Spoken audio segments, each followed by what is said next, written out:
Hi friends, Joshua Berkowitz here. I recently got an email, and I have gotten a few emails in the past few months about my old podcast and the changes in my spirituality and when am I going to make new content. And so I wanted to offer a little bit of new content, but also to say that I am still growing spiritually and changing spiritually, and I hope I always will be. But the thing that has really carried me through this time of growth and change and questioning, which honestly is a little bit hard, it's been a really confusing part of my spiritual journey lately, but what has really helped me to kind of come back to center and find myself again is divination. Divination always helps me. I think of divination as a conversation with God, and so having a conversation with God is always going to be something that if we're doing it right, it brings joy and brings wholeness and brings us back to center. And so in that spirit, I wanted to share a little bit more of my teaching with you about divination so that you can enjoy it too and connect with God in that way.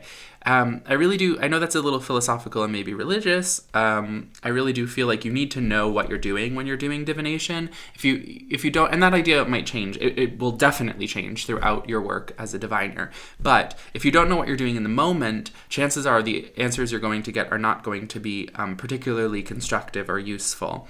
I find that diviners who work because they like fortune telling do not really stand the test of time. Those who stick around are those for whom this is a spiritual practice. Those are the ones who last. Those are the ones who bring the most meaning to their clients, and that has just been my experience, and so that's what I'm sharing with you.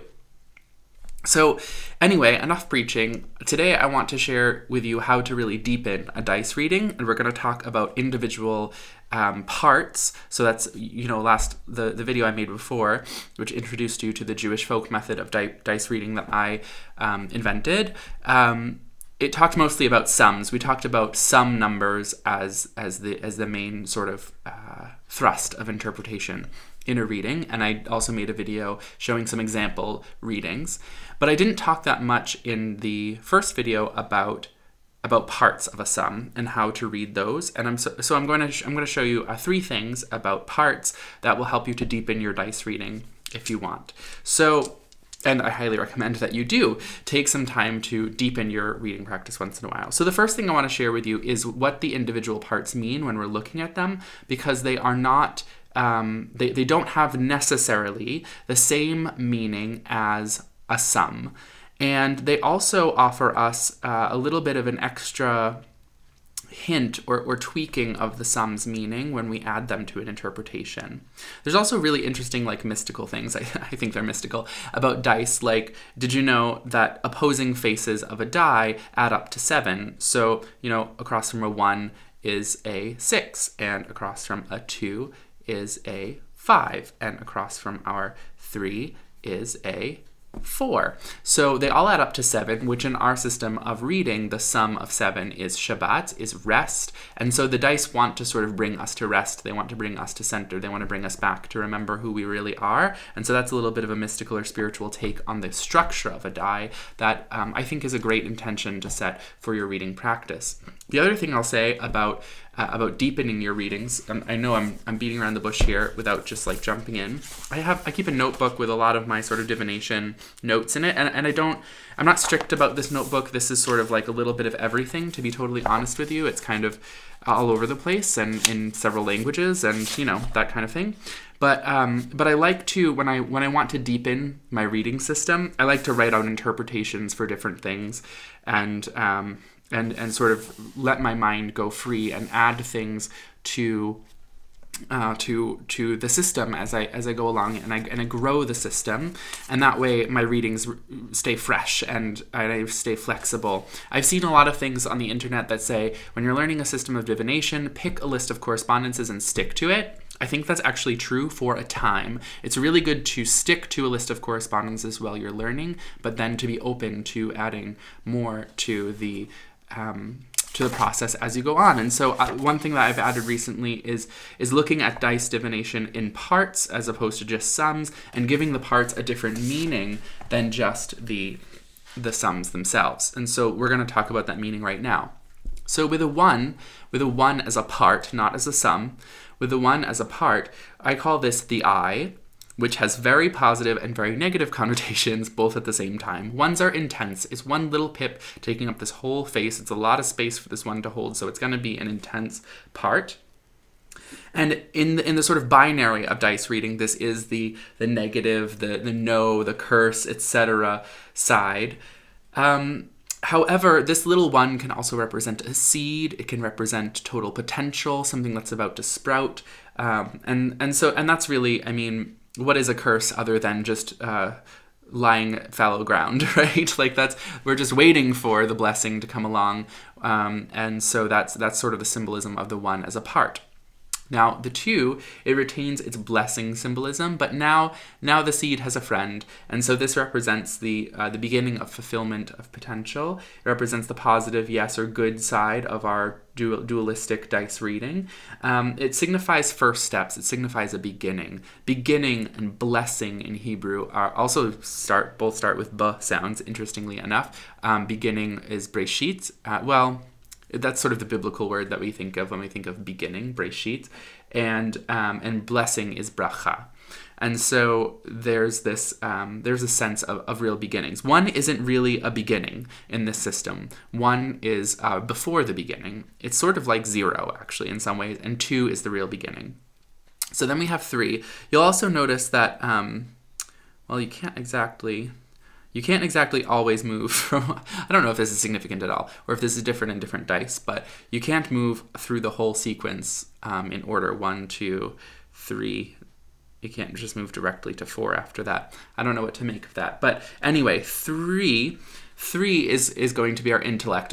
So far, these are very similar to our sums. This is going to have to do with thinking, cognition, communication, mental activity, all that kind of airy stuff. It calls attention to the balance of things. That's the 3 structure, but it's also a line, and so this line shape is really this represents, to me, it can represent a channel, or in sort of Hebrew symbolism, it could be the letter Vav, which is a nail. So it represents something that connects, something that moves, a road, perhaps. It is very similar. I mean, there's only 3 pips, not 4, so it's not exactly the geomantic figure of Via, but it does kind of look like it has the same shape of being kind of a road. If you know anything about geomancy, you can sometimes apply some of that to dice reading as well by sort of looking at what geomantic figure is closest. It's never going to exactly match, but is closest to your pips. Okay, so then 4. 4 is the well, I call it the well. It's the source without something to draw from it. Again, that's very close to what the sum number is, right? But it's not exactly the same meaning because it now represents a source. And not just flow with no container, but something that you can draw from. So in a reading, when you see that part of 4, that's going to be something in the question that maybe is a resource for whatever answer you're going to give. You might give someone a reading and they're going to say, like, how can I possibly afford to invest any more in this business? And it's like, oh, well, over here, let's say that this is the shape of the reading. Over here, there does actually seem to be a source of cash that we haven't thought about yet. Like, what do you think this might be? And maybe you can get some more insight about that with another throw of dice. But in any case, it's going to represent a source or resource that has not yet been tapped. Okay, 5. 5 is going to, I call this the hand. It's all really the same as the sums. I know it seems like it so far, but there are nuances in interpretation here. It's going to represent somewhat protection. It's going to represent now you have a tool to put down the well. It's going to represent prosperity. This is that source now tapped. This is that resource now taken advantage of. And it looks like the geomantic figure conjunctio. I don't know how people say it now. It should be conjunctio in classical Latin, but basically a conjunction, a crossing, it can represent conflict. I find really most often this represents conflict for me as a part.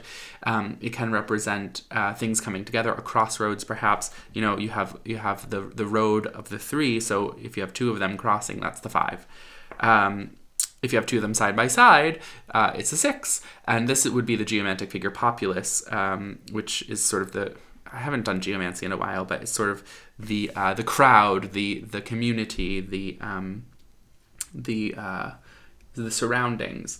And I call this part the shield. It represents wholeness. It represents the zodiac as opposed to the externalities, the chitzoniim, or the planets, the demonic forces. It represents security. And so when you have 3 of those together, that's the sort of most positive reading you can get in dice reading, which is an 18, which is the Hebrew letter chai, or the Hebrew letters chai, which is the Hebrew word chai, really. It's 2 letters, it's a word, which means life. And so that's sort of the pinnacle of dice reading in the system. So with that, you can actually add quite a bit to the reading of a sum. So this sum is 12, which is a nice sum. In pretty much any reading, this is going to have a rather positive read. Everything is in order. Everything is as it should be. You need to trust the path. But even now, I'm adding a little bit from the parts because the sum of 12 doesn't really tell us anything about a path. But here we have 2 3s, and these 3s are the ones that we just said look a little bit like a road. And so you need to trust the path. But there's 2 of them. So now my question for the client is, what path are you on? Do you even know? Why does this suddenly sound like it's a reading about my life? Do you even know what path you're on? And the client will probably say, because most people are in this place when they come for a reading, no, I have no freaking clue what path I'm on, so what should I do? And then we see this very interesting 6 part in the middle of these 2 3 parts. Now we have these 2 paths, right? And they're sort of pointing in different directions, and we can't really see where they're going to cross. And they are separate from each other. And what comes in the middle of them? What decides between them? That's an interesting turn of phrase. When you have 2 dice that are sort of in opposition, and then there's one between them, that's going to decide between 2 dice that are sort of in disagreement. So even though these 2 parts are the same part, really, they're the same number, it seems like we have 2 of them that are at odds. And so now we have something that decides in the middle. What is it going to take to figure out what road you're on? Walking it. It's going to take that work. It's going to take that trust. It's going to take just going down the paths to figure out. You might have to backtrack. You might have to change lanes several times. You might have to do that. But there's no other way. You just have to walk down those paths. That's what this reading is saying. Now you might say, what you're saying is always true. No, it's not.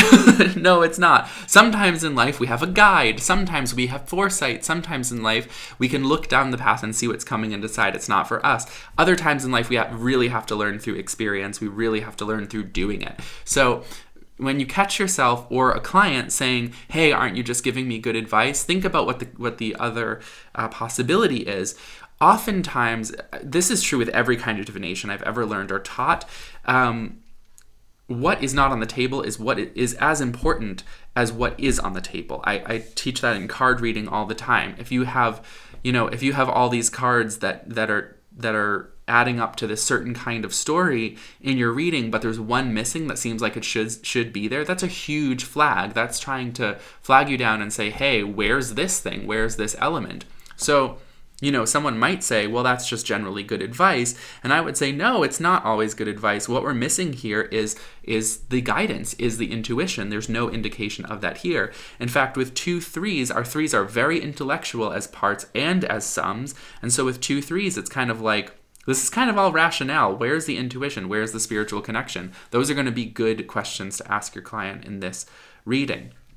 Also with the 6, that's 2 3s put together. So everything feels kind of structured, and I find that when you have a reading where everything kind of fits together neatly and is talking to each other, it's almost like a Stepford Wives situation. Like, this is a little bit too ordered. This is going to get boring really fast. This isn't going to go somewhere where we're feeling like we have a lot of depth to the situation. So something's gotta give. Maybe there's a need to reach out to deepen the experience of the client here.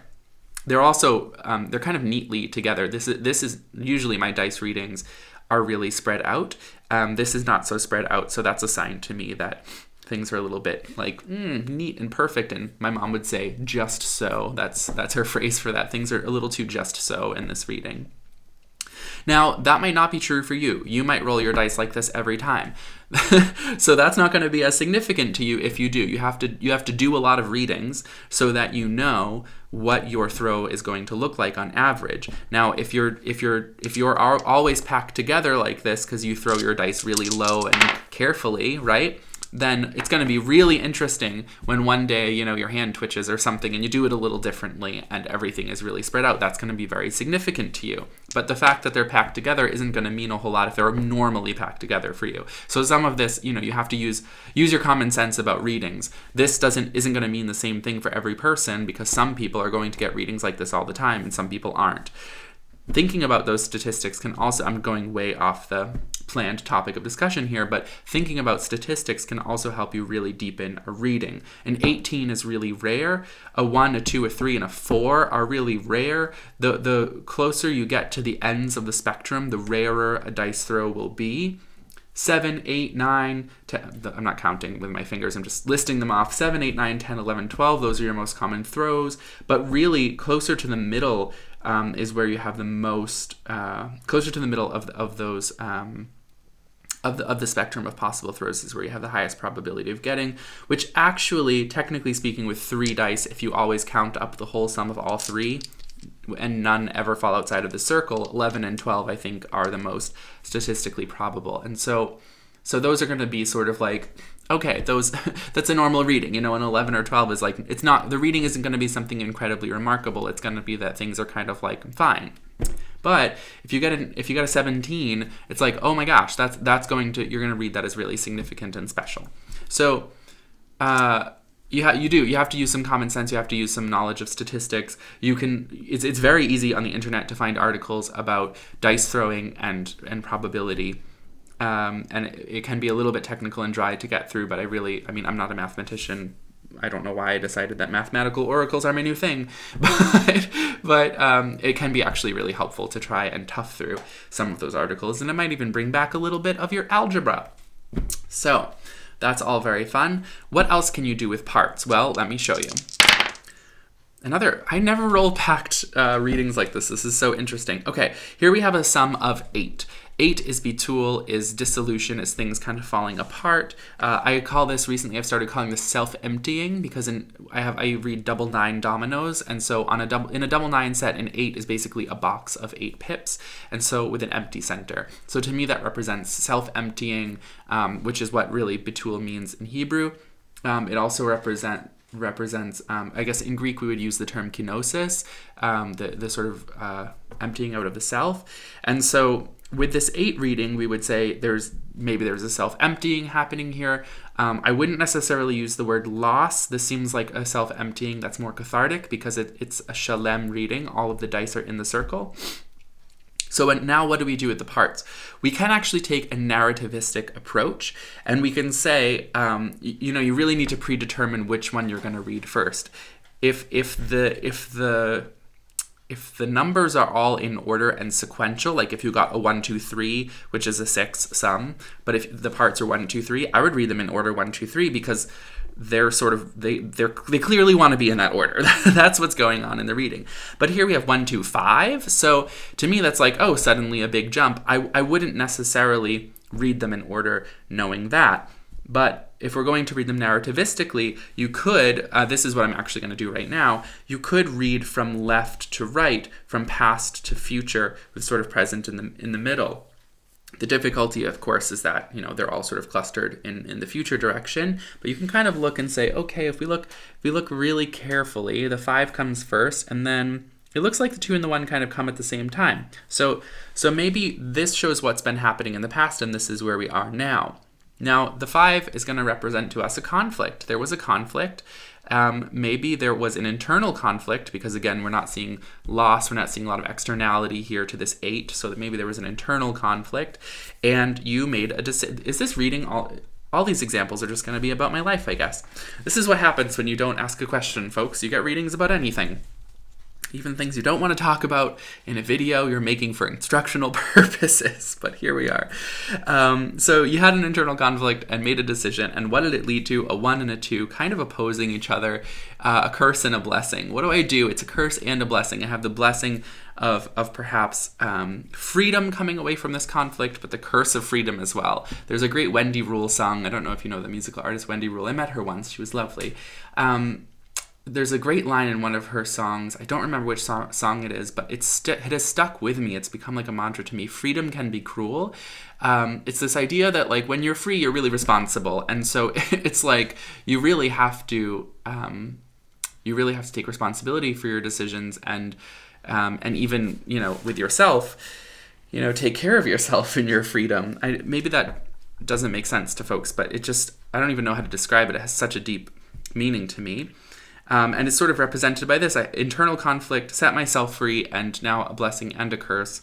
And so there's this tension there in the reading. And so the question is what to do next. And I think the meaning of these two dice, the blessing and the curse, sort of looking like they're very, very closely on top of each other. I really can't tell which one is closer to the future. I would say that shows us that there is no future in this reading. It's past, present, and then the future is kind of blank. Now, that might seem very scary, but I think it's actually really good. Speaking of freedom, it means that we can write the future ourselves and decide how we're going to move forward and move into it and make a decision. There's absolute potential here. So you can read the parts of the sum really narrativistically, first the 5, then the 2 and the 1. You could even say that because the 2 and the 1 together, we can read those as a 3. So then you can have a 5 and a 3. You have a conflict, but then you got to put your head to work. You have to think about this intellectually and maybe begin to plan that future that you want to see. There's lots of different ways to do it. That's just a couple of ways to deepen your understanding of the different parts of a sum. So let's ask a specific question. I can model these techniques for you with something a little bit more specific. I'm going to ask about my financial future or my financial life, I'll say, and I'm going to keep in mind the next couple of months because holidays are coming up, and I usually spend a lot of money around Thanksgiving because I love to cook and I love to host. And the winter holidays, both Christmas and Hanukkah, are kind of big in my family, and so I want to know what that's going to look like financially. That's a more average throw for me, so that's a more normal reading. We get a sum of 6. That's kind of interesting because that sum means work, right? And that makes a lot of sense when we're doing a financial reading for work to come up. It's like do some extra work, get some extra hours, and this could actually really be a easeful situation for you. 6s are usually somewhat easeful. It's kind of a weird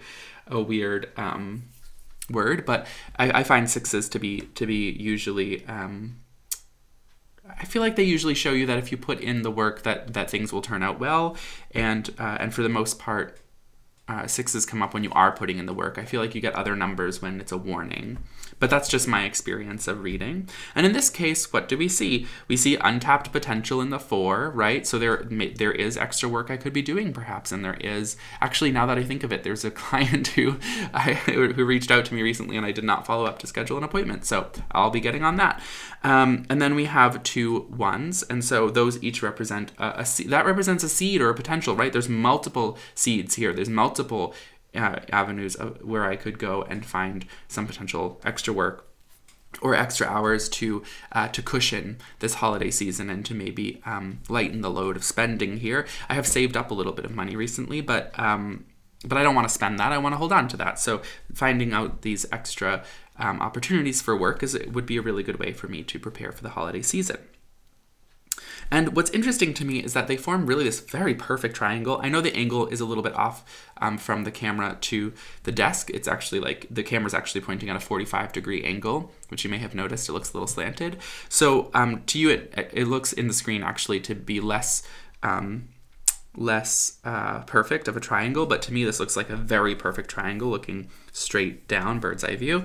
And to me this represents also asking others to share responsibility with me. Now, we can see this in a couple of ways. One is that when you have an equilateral triangle, that's what it represents. That's what the equilateral triangle can represent, is everyone sort of holding their own.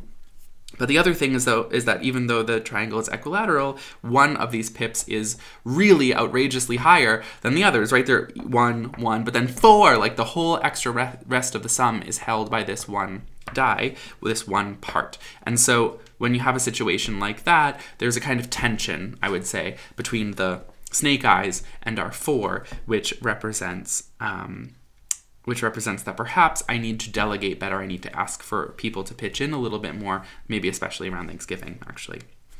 I like to, when we have repeated pips, to also add them together and read them as a smaller part, or actually, I guess it would be a larger part of the sum. So this can also be a 2, and I'm breaking rules here, and the 2 represents a blessing. So perhaps when we put these things together, perhaps when we really gather up the possible avenues of work that I mentioned earlier, that becomes a blessing, and I'm able to afford this holiday season. On that note, I read professionally, folks, and I can do a reading for you, so please reach out. And if you're learning how to read and you want me to walk you through a reading, I can also do that. I can walk you through a reading for yourself and give you one. We can combine things, whatever the case. These days, I list my rates on my website, which is jwmberkowitz.com. I hope that this was helpful and meaningful for you and helps you to deepen your readings. God bless.